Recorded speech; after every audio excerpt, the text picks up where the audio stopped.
За сайн залуусаа ингээд манай сувгийн шинэхэн бичлэгт тавтай морилно. Өмнөх бичлэгээр та бүхэндээ 999 дэх түвшний гача хэмээх анимыг ярьж өгсөн бол өнөөдөр үргэлжлүүлээд 456 дугаар ангийг нь ярихад бэлэн болсон байна. Тэгэхээр та бүхэн маань тун сууч бичлэгийг маань хүлээн авч үзнэ үү? Ингээд бичлэгт орцгоё.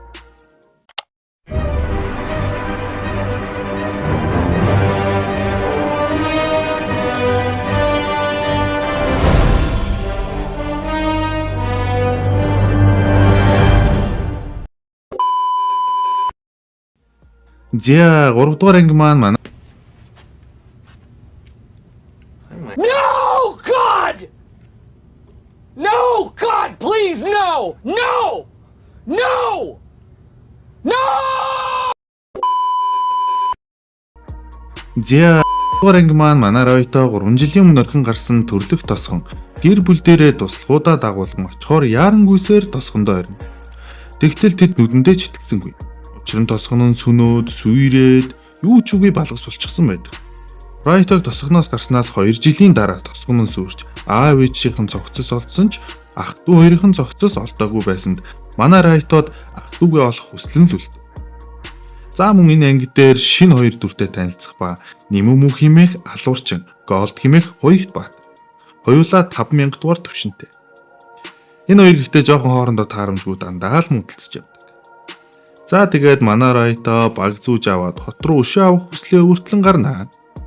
Тэгээд Дагс хэмээх цамбагийн хот руу очино.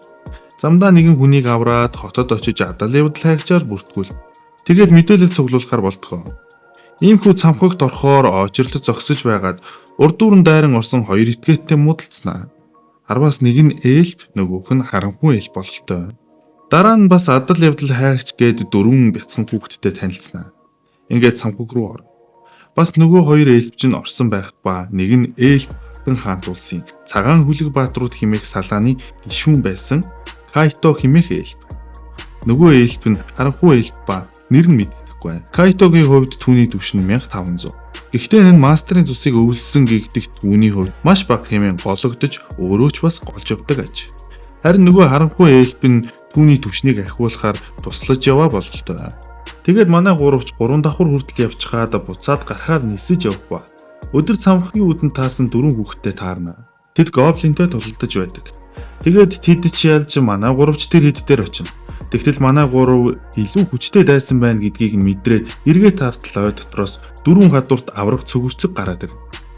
Үргэлжлүүлэн дараагийн ангид манай хэд нөгөөх цөгөрцөгтэй чинь тулалдах ба манай гуравч тоглоомор тоглож байгаа юм шиг л ялцдаг. Шившлэг алгасаж шид хэрэглээд нөгөө 4 хүүхдийг чинь бүр гайхшруулж орхино. Тэгээд хамт хоноглохоор болж 4 хүүхдийн нэг шидтэн охин Райтогоос маань шидийн талаар заалгахаар болж ярилцаж хонно. Тэр 4 хүүхэд үнэхээр сайн хүүхэд байдаг. Харин хаа нэгтээ нөгөө хоёр эльф чинь мангасуудыг алж Кайто гэх эльфийн төвшинг ахиулах судалгаа хийж байдаг ба нөгөө харанхуй эльфийн чинь нэр нь Янак юмсанч. Эрдэмтэн л болов. Тэгээд таны төвшинг ахиулах сүүлийн орц болох хүн төрлөختөнг агенцгаа хэмээдэг. Ер нь бол энэ хоёр хорон санаатай л болж таарлаа. Маргааш нь болж манай хэд цуглуулсан зүйлсээ бүлгэн дөгж мөнгө болгох ба манай хэд чинь бүр хар алиалагч гэх нэртэй алдартай болсон байдаг. Тэгээд буцаад цамхагт ороод явж байгаад нөгөө дөрөвтэйгээ архин таарах ба нөгөө шидтэн охин авруулсандаа талархал илэрхийлж Ройтод тос бэлэглэх ба манай Ройточ зөрүүлээд бугуйч бэлгэлнэ. Тэр бугуйч нь залбирлын бугуйч гэх нэртэй ба чин сэтгэлээсээ болсон зүйлийг нь биелүүлэхэд тусалдаг юмсан. Тэгээд манай хэд 5 давхарт очиж Нимүмү Голд хоёрыг тэндээ үлдээгээд манай хүн өөрийн ангал руугаа буцах шившлэг ашиглан буцдаг. Тэндээ очиж үнэнч 4 туслагтайгаа өшөө авах талаараа ярилцсан мөн тус бүрд нь ангалын аюулгүй байдлыг хариуцах талаар даатгаад мөн тэдний дараагийн байна анх түнд гараа сунгасан Саша хэмээх эльф эмэгтэй гэдгийг хэлээд үзэгдэл солигддог. Өдөрхөн манай гуравтай таарсан хідэн аялагчид юм ярилцсан суух ба тэдэн рүү нөгөө Кайто Ямак хоёр дайраад гурвыг нь алаад нэгийг нь амьдаар нь барьдаг. Ингээд 5 дугаар анги маань өндөрлөн. 6 дугаар анги маань манай гурав цугларч бүлгэмдэр ирсэн байх ба адал явдал хайгчийн төвшингээ ахиулъя гэсэн ч гавьяа байгуулах ёстой болов. Зарын самбарт нь адал явдал хайгчдын алуурчин гэсэн зар байх ба тэр нь бараг нөгөө хоёр хорон санаатай эльфчин л байх. Яг энэ үед нь ямар нэгэн зүйл тэдний буудлын өрөөнд нь ирэх ба нөгөө 4 хүүхдийн нэг болох шидтэн охин нийл шарах болчихсон шилжээд ирнэ. Яаж ирсэн бэ гэхээр Райтогийн өгсөн бугуйчны тусламжтай. Райто дээр хүргээд өгөөч гэж хүссэн учраас шилжүүлэх тойргоор ирсэн байна.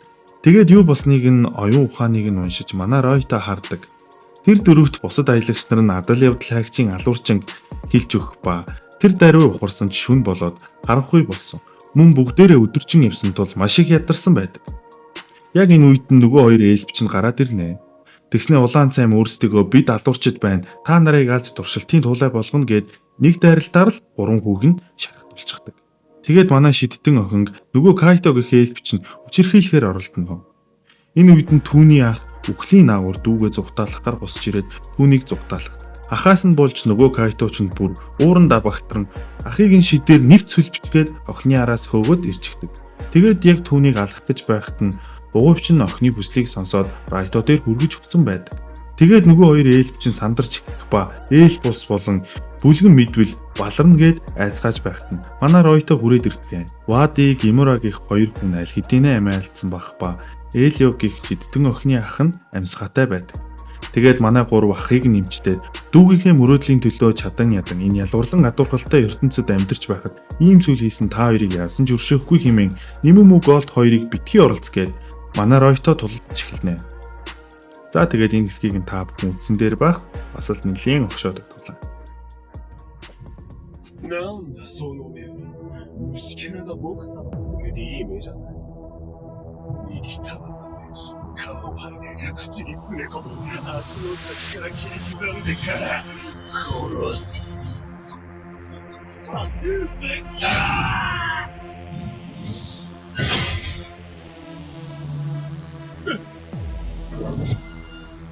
それで全力この息子はムチムチ死ねばどうしたんだ10万のそれは子供がありえない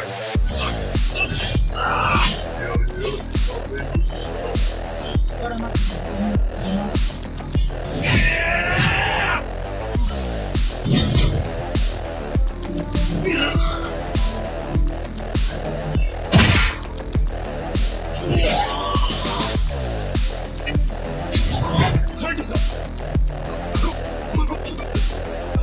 ちゃんと頑張ってくれないかな。うっかり殺しちゃうじゃない。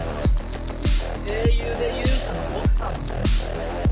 ふざけるなよ10万ごときが僕様をバカにするんじゃない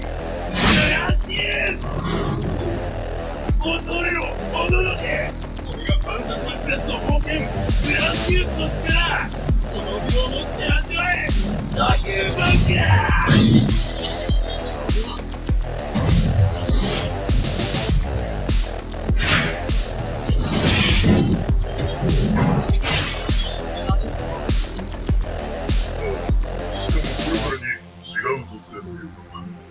まあ、ライトさんには問題ないけど。なかなか威力のある攻撃だけど、この程度じゃ。グランディウスを足場にして背後に回ったカイトさんの一撃を止めたファンタズマクラスの剣を持ったエルフ士と対等にまとめられるヒューマンありえないこの引きなものは戦士じゃないか全国に出たばっかってこそからまではこれだったらヒューマンは嫌いなんだ僕、一応魔術師ですふざけるな奥様の体操にされる魔術師がいてたまるかいやねえという知らぬのも私はあえて言う無限に関係の術師。それがライト。リリースアイスソードでも映像発だぞふざけるな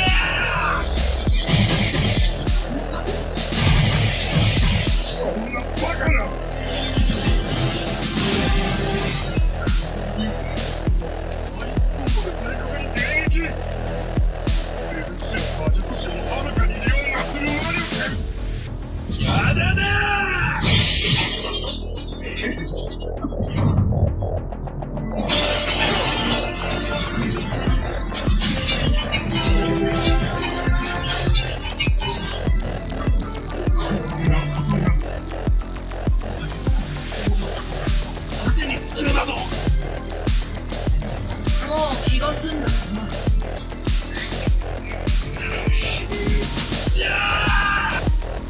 Тэгээд манай Райтотой тулалдаад барахгүй болоод Эльфтэй энэ тэнцүү тулалддаг хүн байна гэдэг итгэж яднаа. Кайточ ийм зүйл байх боломжгүй.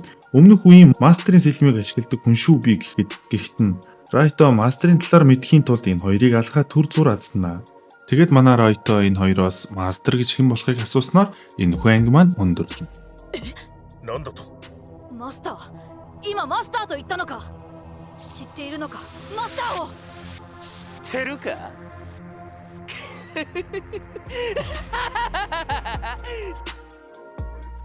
За тэгэхээр өнөөдрийн бичлэг маань энэ хүрээд өндөрлөж байна. Та бүхэнд ямар буу санагдсан бэ? Доод комент хэсгүүлдээгээрэй. Та мөн манай сувгийг лайк дарж, subscribe хийлгүүгээр үздэг үзэгч нар маань лайк дараад subscribe хийгээрэй. За тэгээд дараагийн бичлэгээр уулзтлаа. Түр баяртай.